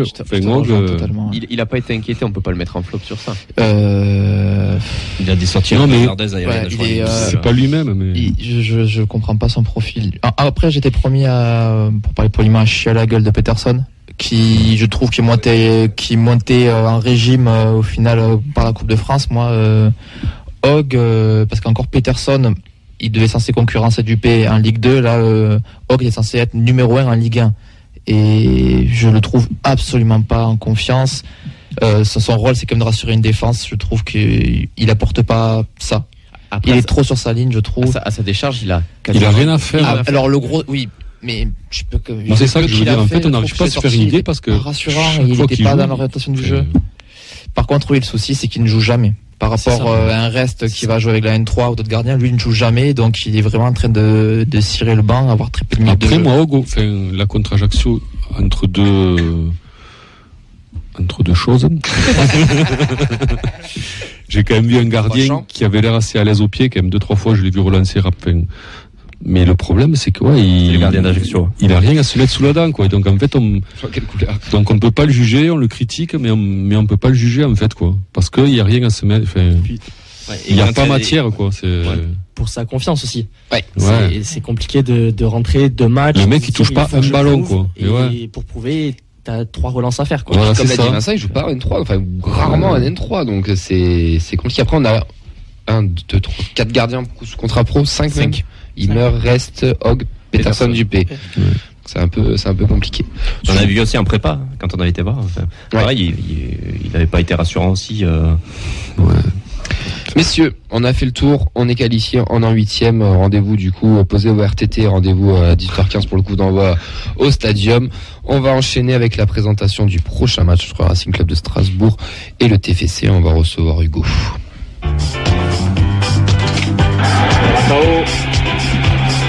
Entrée, en rouge, va tenter quand même la frappe, et derrière Salut Hugo, comment ça va? Salut, ça va et vous? Ça va, merci d'être de retour avec nous parce que tu étais déjà venu avec nous au match aller. Ouais, tout à fait, toujours avec plaisir, écoute. Mais un grand merci à toi. Donc tu as toi aussi ton média, si j'ai pas de bêtises? Ouais, c'est ça, Direct Racing, média consacré au Racing Club de Strasbourg, voilà, au quotidien, auprès du club, des joueurs, etc. pour avoir les infos les plus chaudes, et puis voilà, tous les matchs, domicile, extérieur, on est présent un peu comme vous, sur tous les fronts. Bon, ouais, parfait. Allez, on va passer au vif du sujet. Bon, côté championnat, le Racing, on a déjà dit un peu au match aller, c'était un peu compliqué. Ça reste un peu encore compliqué, même si on est sur 2 victoires d'affilée. Mais comment toi tu juges cette moitié de saison là, très brièvement? Alors tu l'as dit, ça va mieux depuis 2 rencontres, mais ouais, une première partie de saison complètement catastrophique sur le plan sportif et extra-sportif, avec la mise à pied de Julien Stéphan, notre entraîneur maintenant il y a 2 semaines, un peu à la surprise générale, dans un timing qui a surpris un peu tout le monde. On dirait qu'il y a un petit renouveau, voilà, il y a eu pas mal de recrues qui sont arrivées ces derniers jours, ces dernières heures. Le nouvel entraîneur adjoint, par intérim, a l'air de faire du bon boulot, donc on espère vraiment qu'on est sur une nouvelle pente positive, mais en tout cas une première partie de saison qui nous a fait peur, en tant que supporter, journaliste. On n'est pas sauvé, attention, je dis pas ça, mais disons qu'on a vu la Ligue 2 de très très près, malgré le fait que la saison soit encore. Comment tu juges l'arrivée là de ce nouveau coach et l'adjoint, de ce que j'ai entendu sur les grands médias, pour pas le citer, c'est Gilbert Brébois qui est sur RMC, c'est qui disait que on n'était pas sûr qu'il allait rester vraiment, lui qui voulait pas forcément ce poste de numéro 1. Est-ce que du côté de Strasbourg, c'est les échos que vous avez, ou il va quand même rester et faire les 6 mois? Alors les échos qu'on avait, c'est ceux que tu dis, qui sont tout à fait justes. Normalement, il devait juste faire Lens et Lyon.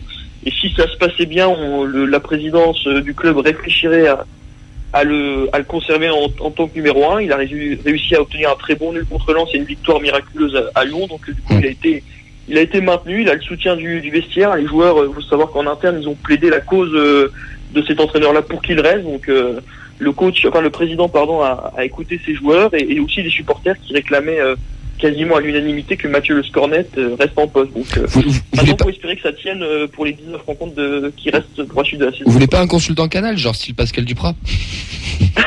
C'est une boutade. On connaît les pieds du Duprat, mais il n'est pas en odeur de santé du côté de... Non, mais ce qui va... C'est une blague. Ce qui va décider de son sort, je pense aussi, peut-être, c'est l'indemnité de départ de Julien Stéphan, parce que... C'est déjà à 2 millions d'euros. Voilà, donc... c'est 2 millions que tu pourras pas mettre sur un autre entraîneur, donc. Ouais, c'est ça. En parlant de ça, départ d'Ajorc aussi aujourd'hui. Ça, c'est peut-être pas la bonne nouvelle côté strasbourgeois. Alors bonne nouvelle, moi c'est un joueur que j'appréciais beaucoup. Après, je dis peut-être pas bonne nouvelle. Pardon, monsieur, j'avais mal entendu. Non, clairement pas, parce que c'est quand même un attaquant qui a un profil assez atypique. Il y en a quand même pas beaucoup des communs en Ligue 1, même si c'est vrai que sur l'année 2022, il était qu'à 3 buts, dont 2 sur penalty, donc loin d'être reluisant. On s'en tire bien au vu du prix qu'on l'a vendu, mais c'est dommage, on perd un bon joueur, un bon gars, un profil qui va nous manquer clairement, parce que même s'il marquait pas sur les défenses, il pesait énormément.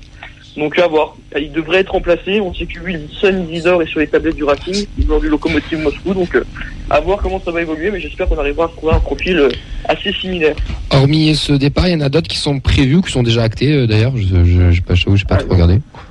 Acté, non, il y a Alexander Djikou, notre défenseur central, qui serait pisté par le FC Séville en Espagne. Okay. Mais sinon, au vu de notre première partie de saison, on n'a pas beaucoup de joueurs bankable. Des arrivées, Morgan Sanson, si je pas de bêtises?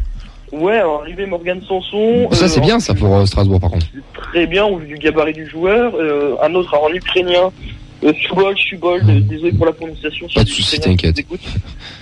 Frédéric Gilbert, qui est revenu aussi également après 2 prêts consécutifs. Et j'en ai eu tellement, je ne sais plus. Je crois que c'est tout. Non, 3 recrues déjà pour le moment. Et je le dis, Wilson Isidore qui devrait visiblement s'engager dans les prochains jours avec nous également. Michael Pagis, pas de retour encore? Non, là, ce sera vraiment en ultime recours comme Mamadou Niang.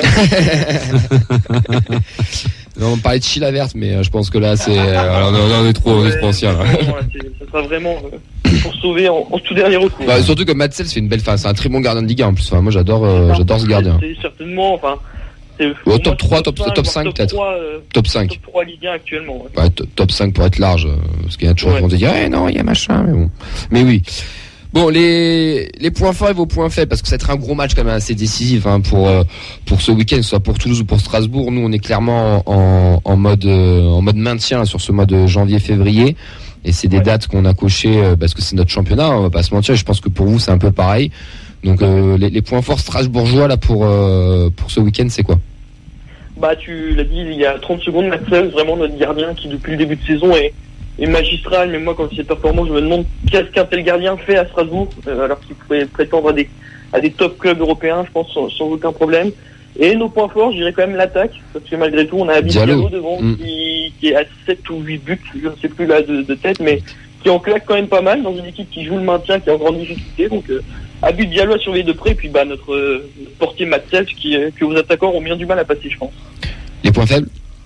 Les points faibles, notre défense, notamment notre charnière centrale avec Niamsi ne devrait pas être là, mais je trouve que Lucas Perrin, Maxime Le Marchand, ça reste quand même très très friable. Sur les côtés aussi, les joueurs ne seront pas forcément totalement opérationnels. Frédéric Gilbert n'était pas à 100%, donc je pense que défensivement, surtout avec vos joueurs techniques devant, il y a moyen de faire quand même quelques petites choses assez sympas pour Toulouse. Ton point de vue, toi, sur le TEF depuis le match aller, là, comment je sais pas si tu as suivi un peu, même si c'est de loin, mais comment tu vois évoluer tout ça? Alors, j'avais été impressionné au match, c'est vrai qu'on n'avait pas pu en discuter, même si vous êtes un peu, alors, désolé pour l'expression, mais fétu, enfin, pas fétu, mais je pense que vous avez laissé couler le match à 2-0. Ah bah, en tout cas, oui. Nous, c'est un gros regret du début de saison. Ouais, puis c'est l'entrée de. Je crois que c'était Diallo qui était rentré, justement, je crois. Il y a un joueur qui est. Motiba. Ah non, c'est Motiba, ouais, pardon. Ouais. D'ailleurs, il a fait un très bon match sur la saison, c'était contre vous à Toulouse. Eh ben, écoute, excellent. Beaucoup de regrets sur cette rencontre-là. Et sinon, dans le TFC, je vais dire un peu le même discours qu'au match aller, une équipe qui me surprend, même si vous avez eu une grosse zone de turbulence encore récemment, même si ça va pareil pour moi un petit peu mieux. Une équipe qui me surprend dans le jeu, vous avez quand même des joueurs assez impressionnants, Van der Boomen, Shaibi, même Nicolas Hyssen derrière que j'aime beaucoup. Donc, une équipe surprenante, je ne m'attendais pas à vous voir à ce niveau-là, en tout cas, ni au-dessus de nous à ce stade de la saison. C'est le mercato, tu dois en choisir un. Je crois que tu nous avais dit Van den Boomen au match aller, si je dis pas de bêtises. Ouais. Tu prendrais qui là? Parce que tu nous as déjà pris Van den Boomen, donc tu peux nous en prendre un deuxième si tu veux. Intéressant. Si vous voulez, c'est le joueur technique qui nous manque. On n'a pas de joueur technique, on a que des gars qui savent pas dribbler. Donc Shaibi, c'est vraiment le genre de gars qui pourrait nous faire du bien. Shaibi, c'est la belle petite révélation de notre côté. Ouais, clairement. Oui. Même s'il a. Oui, il est jeune, c'est normal. Ses premiers mois. Il a son petit creux normal, là. Il digère. Hein. Exactement. Messieurs, c'est le moment pour vous annoncer, avant qu'on passe au prono, que nous, on va garder le rythme des matchs extérieurs. Parce que la dernière fois, on était au Danube pour le match face au Cerf, voilà. Donc là, on sera pas au Danus qui sont en travaux, mais on va commenter ça de chez toi, Vincent, tout simplement. Hein, tu nous invites chez toi. Ce sera l'occasion de lancer aussi la chaîne Twitch de la feuille de match et de boire des bières et de boire des boissons. Je dormirai chez vous. Mais tout ça pour dire que voilà, on commentera ce match sur la chaîne Twitch avant qu'on se retrouve au Danube pour les prochains matchs. Et donc on va passer au prono, messieurs. On va commencer par toi, Nathan, ce Strasbourg TFC qui est quand même un match un peu crucial pour nous parce qu'on entame la deuxième moitié de championnat avec un match face à un concurrent direct et des regrets surtout du match aller. La Méno, ça nous réussit pas beaucoup. Le match aller aussi qui a laissé des traces. Donc bref, 0-0. Ok.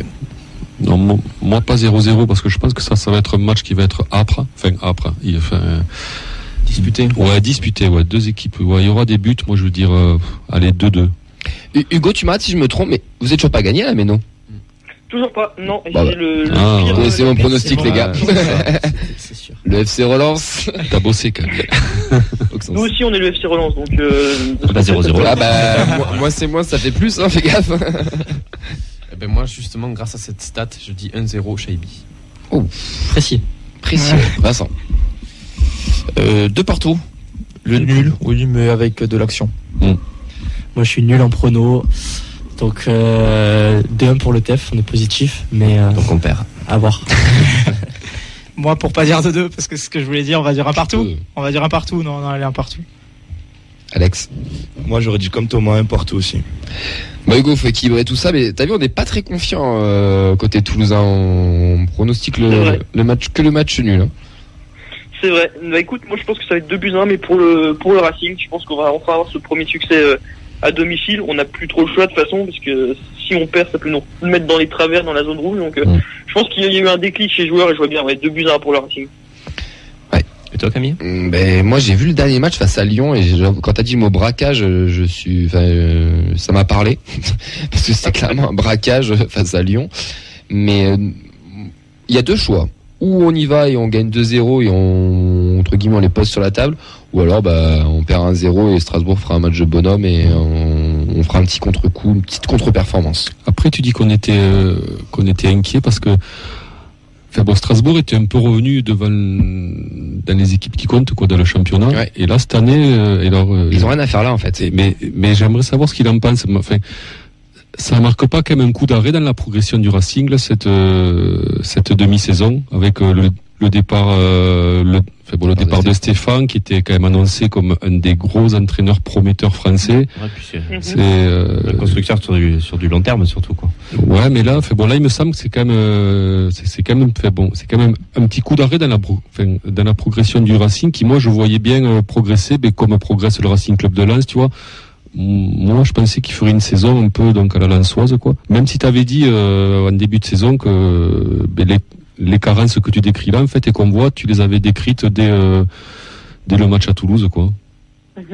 Non, ouais, clairement. Puis il y a aussi eu un gros manque d'investissement au mercato estival. Est-ce que beaucoup reprochent aussi, d'un point de vue des supporters, de la presse en général en Alsace, c'est qu'il y a eu un gros manque d'ambition au mercato. On s'est contenté de l'effectif qu'on avait, qui pour moi, je le maintiens, a surperformé. Je pense que c'était des joueurs qui n'étaient pas du tout programmés pour jouer cette position-là, et on le voit cette saison, finalement, les débats ont été beaucoup plus rééquilibrés, mais c'est dommage pour Racing. On faisait venir, Julien Stéphan, on avait quand même fait un beau mercato lors de la première saison de Julien Stéphan.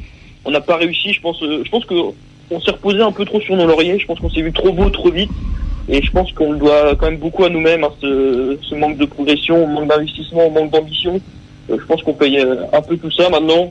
Le foot, la vérité d'aujourd'hui n'est pas celle de demain. On peut faire une deuxième partie de saison canon et nous faire mentir, mais en tout cas, c'est sûr que c'est dommage, mais c'est peut-être pas plus mal aussi, puisque je pense que on s'est vu peut-être un peu trop, on s'est peut-être pris un peu pour ce qu'on n'était pas, et je pense que là, on est revenu tout doucement à la réalité, quand même. Qu'est-ce que c'est qui ne marchait plus avec Julien Stéphan? Qu'est-ce qui Alors, j'ai deux versions. La version comme quoi Julien Stéphan, d'un côté, se plaignait de ne pas avoir les joueurs qu'il voulait, et d'un autre, le fait qu'il était un peu trop têtu sur ses schémas de jeu, qu'il s'entêtait dans des dispositifs qui ne fonctionnaient pas, et que les joueurs n'arrivaient plus, ne le suivaient plus, tout simplement. Mais c'est les joueurs qui l'ont lâché un peu, quoi, d'accord.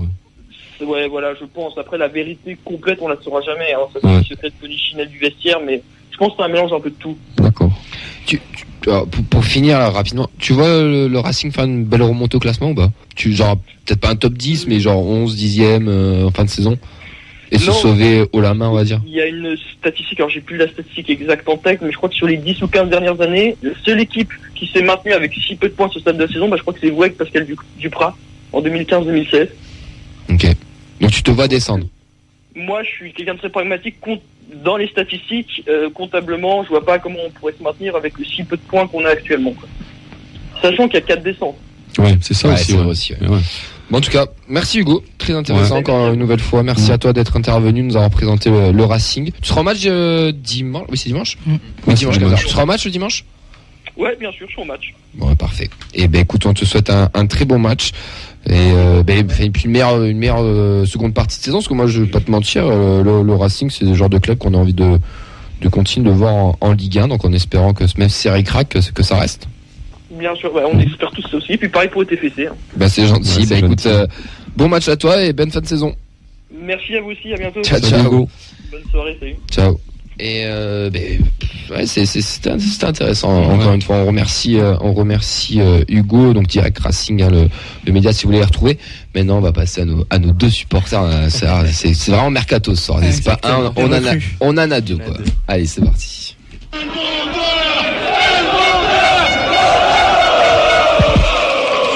Elmander dans la surface. 2-0, le doublé du Suédois. Là-bas, Lucien Aubé, problème au mollet ou à la cheville. Le bon ballon pour Elmander, la frappe d'Elmander. Il y a quand même des jingles qui restent. Tu sais, j'étais en train de me dire qu'il faudrait qu'on le coupe celui-là, tu vois, parce qu'il est quand même un peu long, mais qu'est-ce qu'il est bon. Bah, c'est ton jingle, donc je pense qu'on l'a jusqu'à. Si, on peut le couper. Alors, je suis pas jusqu'à que tu restes. C'est moche que t'es en train de le faire, Fred. C'est quoi, je le couperai la semaine prochaine. On déboulonnera les stats, tu vois. Je le couperai de 1 seconde du début et de la fin. Messieurs, revenons à notre affaire, là. Quel âge avez-vous? 18 pour ma part. 19 et 20 dans 10-15 jours. Ah ouais. On te sautera pas en avance que ça porte malheur. Depuis combien de temps vous supportez le TFC, Thomas? Depuis tout petit, mais une saison en particulier, les premiers vrais souvenirs, c'est 2012-2013. Également, depuis tout petit, j'aurais pas la date exacte, mais depuis tout petit. Comment t'es devenu supporter du TEF? En jouant au foot, tout simplement. Moi, j'ai commencé au Giroud, à la vallée du Giroud, donc dans le nord de Toulouse. Pas confondre avec Olivier. Ouais. Facile, ouais. On aime l'humour. Et donc après, l'humour ne m'aime pas. Vas-y. Pardon. Non, pas de souci, directement. On s'est intéressé au TEF. Tu mettais des maillots du TEF à l'entraînement, du coup? Ouais. Est-ce qu'il y en avait à votre époque des maillots du TEF un peu? Oui, nous c'était l'époque des maillots roses bien pâles et bien blancs là. Et toi, Thomas? Moi, devenu supporter, pareil, c'est grâce au foot, le fait que la famille baigne dedans aussi. Ça regardait beaucoup de foot. Et puis, moi, j'ai évolué ça en regardant que du foot, en ne regardant rien à côté. Et puis, évidemment, le côté de la ville. Hein. J'habite à 15 minutes du stadium.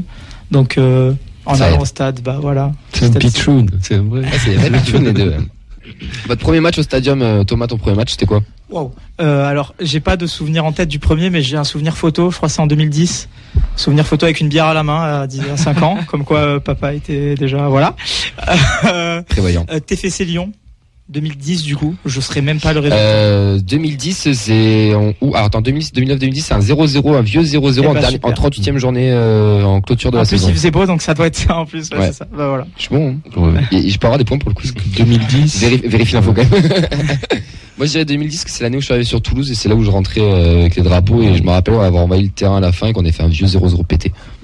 Ouais, peut-être. En 2010, on est d'accord. 2009-2010, moi j'aurais dit. Je crois que c'est le début de la fin de Lyon un peu, non? C'est quand on finit 4ème. Non, c'est pas ça? On finit pas européen avec Gignac? Si, peut-être, c'est ça. Hein. Mais je sais pas, c'est ton souvenir. Ouais, oui, il avait 7 ans, le pauvre. Il buvait de la bière. Je te laisse chercher l'Auxence. Je cherche, continue. Ton premier souvenir? Premier souvenir, franchement, moi je vais pas m'aventurer sur un match. De tête, moi aussi j'ai match à Lyon avec du Comis. Face à Lyon ou à Lyon? Non, face à Lyon, pardon, face à Lyon, avec du Comis, du Lloris. On avait perdu. Alors le score, je pourrais pas le dire, mais je crois qu'on avait perdu un peu sévère. Ouais. 4-1. Et Alex, il confirme là. 0-0 2009. Yes. Sans dire de bêtises, un truc comme ça. Ok. Ouais, voilà. Ton meilleur souvenir et pourquoi, Axel? Alors, moi, j'ai un souvenir un peu particulier. J'ai une petite expérience avec le TEF. J'ai joué un peu en. Excellent. J'ai fait 8 mois. Pas mal. Et moi, mon souvenir, c'était quand du coup je faisais les entraînements au Giroud, le vendredi soir j'allais m'entraîner avec le TEF. Et double licence? De base c'était la double licence et après c'était pour signer pour intégrer le. Quel âge? J'étais en 5ème donc j'avais 12 ans, un truc comme ça. Ok, donc 12-13, ouais. Enfin non, à l'époque c'était... Non, c'était pas ça, c'était pas encore, c'était U14. Non, U13. Non, je jouais encore sur petit terrain. Donc U13. Ouais, voilà. Et quand tu rentres dans le vestiaire, que t'es habitué, tes vestiaires pleins de boue, qui pue le chasuble, et que là tu rentres dans un truc tout clean avec ton maillot qui est plié et que tu mets les chaussettes. Et il y a des joueurs, des joueurs. Et il y a un joueur qui a percé de. Oui. Timré. Genre quand je suis percé, il est pas encore professionnel. Oui, c'est précis. Ouais, d'accord, c'est ça. Moi de tête, c'était marrant parce que je suis arrivé vraiment en même temps que lui. C'est-à-dire que c'était un système de rotation, on était 24. Il y avait 3 joueurs. Pour jouer à 7, à 12. Ouais, il y avait 3 joueurs qui, en fait, ça tournait. Donc, il y avait 3 joueurs qui arrivaient. Donc, il y avait Tim, un mec qui s'appelle Noam, je crois, et moi.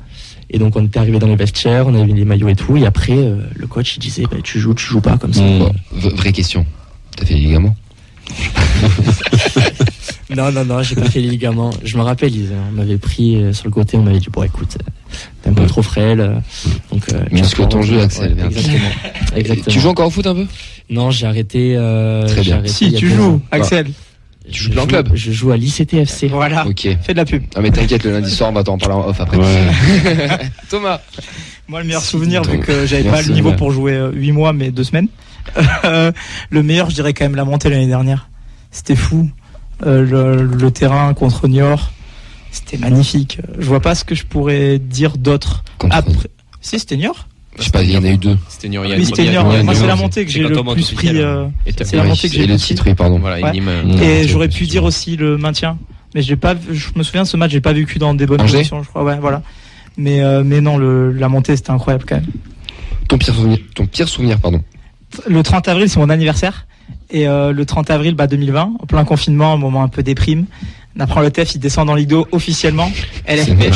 Tu le savais un peu avant déjà, non, quand même. Oui, on le savait un peu avant, mais là, c'est le coup officiel. Waouh, le jour de l'anniversaire, c'était pas super génial. T'as un mail au TEF quand même pour l'autre. Ouais, voilà, j'étais un peu déçu. Genre. Ah, c'est vrai que c'est pas ouf. Ouais, c'est pas génial. Moi, c'était un TFC Saint-Etienne, plein décembre. Saint-Étienne avait gagné 1-0, un lob de Aubameyang, je m'en rappelle. J'étais tout petit, j'avais froid, c'était l'enfer. On était allé 6000 dans le stade, c'était très dur. Sombre époque. Très dur. Un joueur emblématique qui t'a fait rêver? Ben Yedder, hein. Moi, c'est notre génération. Et quand moi j'étais en plein dans le foot, qu'on faisait aussi des tournois futsal, etc. Lui, il arrivait, il venait aussi du futsal, donc c'était vraiment le mec que tout le monde voulait. Que tout le monde choisissait quand on faisait des foot et qu'on prenait des joueurs pour faire genre qu'on était Zlatan, Ben Yedder, etc. Donc Ben Yedder. Je vois pas quoi répondre d'autre que lui, hein. C'est Wissam. Il a je voulais dire Axel, je veux pas dire Axel. Lui, moi au TEF, moi ça m'a. Non, Wissam, parce que Ouais, de plus, quoi. Wissam. Voilà, Wissam. Voilà, oui. Wissam, fin. Point. Pour finir, si tu devais être un joueur du TFC, tu serais qui? Actuel? Toute génération confondue. Wow. Si tu cites des mecs des années 60, on n'est pas sûr de connaître. Non. Mais des fois, on a un Je peu vais le de dire, ça va se moquer moi, mais moi c'est Ali Amada parce que c'était le gardien qui était capable de sortir. C'est un peu comme moi actuellement, je suis gardien dans la même équipe que Axel. Excellent ça. Capable de sortir des beaux arrêts, mais capable de la plus grosse bourde possible. Donc c'est le gardien parfait qui me décrit serait le joueur du TEF, quoi. Qu'est-ce que t'as marqué en tant que gardien? Moi? Parce que nous on a un gardien là qui est là à gauche là qui marque des buts. Hein. Non, j'ai pas eu cette chance là. Tu peux me redonner mon surnom officiel s'il te plaît? C'est le faux démon sarré blanc. Mais c'est pas pour ses attributs footballistiques. Axel. Moi ça va paraître bizarre, mais Braten. Ah oui, c'est très bizarre. Moi c'était il m'a toujours mais fasciné. Non, mais oui. Il m'a toujours fasciné. Non, mais il était énorme. Dès que j'allais voir le TEF avec mon père, on tapait des barres sur ce mec. Ah bah tu m'étonnes. Mais s'il avait mal dormi la veille, tu le voyais vite. Ouais. Il y avait un truc qui m'avait fasciné, moi, c'était à l'échauffement, il jonglait avec les tibias. Ouais. Magnifique. Il faisait 45 jongles avec les tibias, il tirait à 10 mètres. Comme ça sert à rien, on va pas se mentir. Mais moi, il me faisait délirer, franchement. Ouais, non, mais c'est un état d'esprit qu'il avait, ce mec, en fait. C'était toujours cool. Non, c'était magnifique. Voilà. Magnifique. Petite question, parce que Fred honore un maillot Ola. Est-ce que vous avez l'année ou la ref peut-être que vous avez entendu ma réponse tout à l'heure, mais est-ce que vous l'avez ou pas? De quoi, la ref de l'année du maillot, ou un joueur emblématique C'est pas la remontée, ça, un truc comme ça? Aucune idée. C'était en 1955, je pouvais Ah, pas du tout? C'est la descente en 2001, ça. Ouais, Victor Bonilla. 2000-2001, ouais, c'est la saison 2000-2001. Il était beau celui-là. Ouais. Moi, je l'ai en blanc sur j'ai de l'extérieur. Puis Ola, vous savez ce que c'est, Ola? Non, ça, non. Téléphonie, non? Non. C'est ça? Putain, mais c'est l'équivalent fait de l'iPhone, quoi, en fait. C'était à l'époque. Téléphone. Tu payais 250 francs pour envoyer un SMS et limite à 160 caractères. Le Ola, en fait, c'était un téléphone de la couleur. Culture de l'émission. Non, mais c'est. Mais c'est intéressant, il y en a qui connaissent pas. Nous, à notre époque, le Ola, ouais, c'est l'équivalent fait de l'iPhone, quoi. Ok. Et c'était français. Ok. Oui, monsieur. J'aime bien une rubrique. C'était France Télécom. C'était France Télécom. C'était France Télécom. Non, mais ouais, moi je l'ai en blanc, alors d'une taille de 6 ans, donc du coup je peux plus le mettre. Ouais. Mais c'est vrai que c'est des maillots. Moi j'aimais faire un jeu. Avec les boutons et tout. Ouais. De classe, quoi. Il est d'actualité un peu. Comment? Il est d'actualité, je trouve. Il pourrait se porter encore aujourd'hui. Ouais. On a eu un maillot récemment avec les manches en moutarde, comme ça. Avec la couleur moutarde. En 2018-2019, je crois. Ah ouais? Ouais. Ok. Avec le col. Je te fais confiance. Parce que je l'ai pas la ref, mais peut-être. Mais le jaune revient régulièrement sur le ouais, mode alors sur le pré-game, il faudrait qu'ils évitent de faire n'importe quoi, mais oui, le jaune revient. Bah merci messieurs. Merci. Merci à Mais vous. vous allez Merci rester encore un beaucoup. peu avec nous pendant 5 minutes, pendant 10 même, 9, parce qu'il y a un petit quiz. Eh oui. Et on est très joueurs, nous, à la feuille de match. Et maintenant c'est le quiz de la feuille de match. Je te partage le micro, Vince. Allez, pas de souci. On va finir cette 187e émission par un devine le joueur. Alex, tu peux jouer. Hein. N'hésite pas. Là, tout le monde joue. Je vous explique les règles vite fait. C'est un jeu de rapidité. Je vais vous citer la chronologie des clubs de la carrière pro d'un joueur. À vous de trouver lequel. Alors, petit indice, vu qu'on a voulu un petit peu innover parce que ça faisait 2 fois que je faisais époque Redbird, j'ai essayé de prendre une année qui pourrait correspondre à un peu tout le monde pour que tout le monde ait une 62. chance. Moi, 2000, j'aime bien. Ah, on va s'arrêter là. Ça restera entre nous, celle-là. Donc, j'ai choisi l'année 2016. Donc, ça comprend les saisons 2015-2016 et 2016-2017. Ok, on est sur du. Bonne chance. Là, ça va être un peu plus compliqué. Allez, je commence. Étoile rouge, Sopot. Ninkov. Non, c'est pas Ninkov. Koulouric. Oui, Spajic, je l'ai entendu. Ah, Spajic. Uros Spajic. J'ai célébré un truc, je pensais que c'était ça. Ouais. Ah, c'est vrai qu'il y avait que des Serbes à Il y avait l'époque. des Serbes à l'époque, C'est ça. ouais. Ah, il est revenu à l'Étoile rouge il y a pas très longtemps. Non, il est à Pibrac. Non, c'est pas Pibrac. Saint-Orin. Ninkov. Ouais, c'est Ninkov. Oui, c'est ça. La fameuse étoile rouge de Pibrac. Je crois qu'il est à l'étoile rouge parce que non, il tape Pibrac. Camille parle d'étoile rouge qui est sur la barre de bière, là, celle-là. Non? C'est très bien. Allez, deuxième. Ninkov, et je crois qu'il est à Saint-O. Vérifiez la Oui, source. oui, mais c'est sûr, c'est sûr. Leclerc. Pibrac, Saint-O, c'est quoi? C'est 30 minutes. Vérifie, bouge pas. Enchaîne, s'il te plaît. Vous êtes prêts? Allez. Monaco, Lens, Corentin Jean. TFC, Ingolstadt, Ah merde. Wolfsburg. Tisserand. Ouais, Bravo. bien joué. Marcel Tisserand moi, c'est qui Wolfsburg. a affronté Ronaldo il n'y a pas très longtemps. Parce qu'il est à l'Ettifaq FC en Arabie Saoudite. Troisième pour le projet sportif, bien sûr. Voilà, exactement. Troisième joueur, Danubio, Aguilar. Roma, Otelul Ah, bah si. Galati, Putain. en Roumanie. Non. Je l'ai. Roman. Non. Sherman. Zebina. Non. Goïcoechea. Oui, Goïcoechea, Oh c'est là ça. là. Aruka. J'allais dire TFC. gardien, mais vous allez tous l'avoir, mais ouais. Ouais. Chapeau bas. Celui-là, il Mais était. Nathan, il est bon sur ces jeux. Et Nathan, c'est le Wikipédia du TFC. Ah ouais. En fait, il nous le dit pas, mais il révise tous les Wikipédia chaque semaine. Rennes. Dido. Ah ben ouais. Oh, le one shot.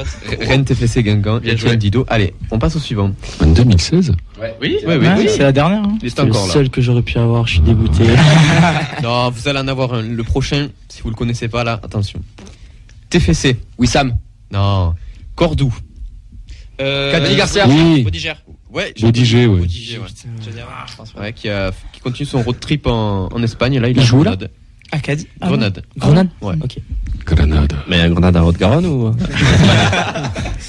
Saint-O, ça va un peu loin, là, par contre. BK Forward. Comment? BK Forward. Interdit sur les vannes Burger King, hein, ça suffit. Ouais. On y a pas Malmo. passé, t'inquiète pas. Putain. Genser Birligi. Braithwaite. Non, non. Olympiakos. Yilmaz. Ouais. Ouais, Ah, ouais, c'est ça. Qui est revenu au pays il n'y a pas très longtemps. Lequel? Il est en Suède, ouais. Ouais. Il est à Solna. Le 7ème. Ouais, moi aussi. Ouais, il était très très fort. PSG. TFC. Chatham. Rabiot. Rabiot. Ouais. Celtic Glasgow. Jules. Edouard. Ouais. Hudson Edouard. Ouais. Hudson Edouard, c'est ça. Ouais. Et après, il allait dire Airsoft, mais. Ah non. Le Airsoft FC. C'est ouais. paintball, ouais. Allez, je finis avec le dernier. Attention, celui-là, il est pas facile. Ah. TFC. Ajaccio. AC Ajaccio. Lens. Silla. Silla, ouais. Oui, si. Non, non, Silla, c'est Gazélec. AEK Oui, c'est ça. Athènes. C'est Bordeaux. Cahuzac. Bordeaux. Bah, Braithwaite. Non, pas du tout. C'est qui à la Bordeaux? Ajaccio, t'as dit après? TFC, Ajaccio, Lens, Athènes. Michelin. Ouais. Yeah, il est bon, il est bon. Ah, mais ils ont révisé ensemble, c'est pas Clément qui chie tout en Ligue 2. C'est ça. Et on est bon pour le quiz. Nous allons t'offrir l'écharpe de la courbe à ouest. Le quiz de la feuille de match est terminé. Oh yeah. Allez messieurs, c'est fini pour aujourd'hui. Merci Auxence pour ce petit quiz. Merci, écoute, avec plaisir. Et si je peux dire un dernier mot avant qu'on finisse, oui, vas-y. Faire une petite dis-lui pour notre promo de la CIC1 à l'ICT. Je pense qu'on les a bien représentés ce soir. Merci à Axel et merci à Thomas d'être venu. J'espère que c'est pas la dernière fois. Accueillis. Un plaisir. Voilà. Merci. C'est tout. Merci. Allez. Au revoir. Merci les gars, merci d'être venus. J'espère que ça vous a plu. Vous avez passé un bon moment. Merci. Parfait. Alex en cabine, comment c'était? Ça va? Pas trop dur? Ouais, ça va, une première. T'étais bon. Tu t'es bien débrouillé. Juste lui à parler des appels du début, ça allait. Ah mais bon, ça je te l'avais dit, tu peux le faire 3 fois, des fois ça marche pas, on sait pas pourquoi. En tout cas, merci à toi Alex. Avec plaisir. Merci à Nathan, merci à Fred, merci à Auxence, merci à Vincent. On se retrouve nous dimanche dès 14h30 pour lancer le live Twitch, donc on sera chez toi. Et Facebook pour les anciens quand même, parce que Fred, ça fait quand même 2 semaines qu'on explique ce que c'est Twitch, c'est dur. Donc on le laissera aussi sur Facebook live, vous inquiétez pas. Non, mais là, Twitch, Je te rejoins.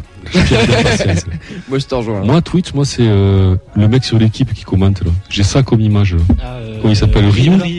Voilà. Bah écoute, d'accord. Moi j'aurai des cheveux, moi. Donc on lance ça dès 14h30, ça sera dimanche. Dimanche, vous retrouverez bien sûr toute la programmation des jeunes du week-end des féminines vendredi. Demain, les extraits des émissions découpés, l'intégrale, tout ça sur les réseaux, sur YouTube, sur Spotify, sur le Facebook, sur le Twitter, sur l'Instagram. Voilà, il y en a tellement maintenant qu'on sait plus où on va aller. Un grand merci à toutes et à tous de nous écouter. On embrasse tous les supporters toulousains et toulousaines. On envoie plein de force à ceux qui vont monter à Strasbourg parce qu'il y en a qui vont. Il y a 12 heures de bus sans pause. Sans pause. Donc ça veut dire c'est 15, 16, 17 heures de bus. Donc un gros big up à eux. Merci les gars, à très bientôt. Merci, à bientôt. Et on se retrouve sûrement au bord du stadium, dans un état plus sympathique pour ma part. Et à la semaine prochaine, même heure, même monde, 89.3, Radio Occitanie. Ciao ciao.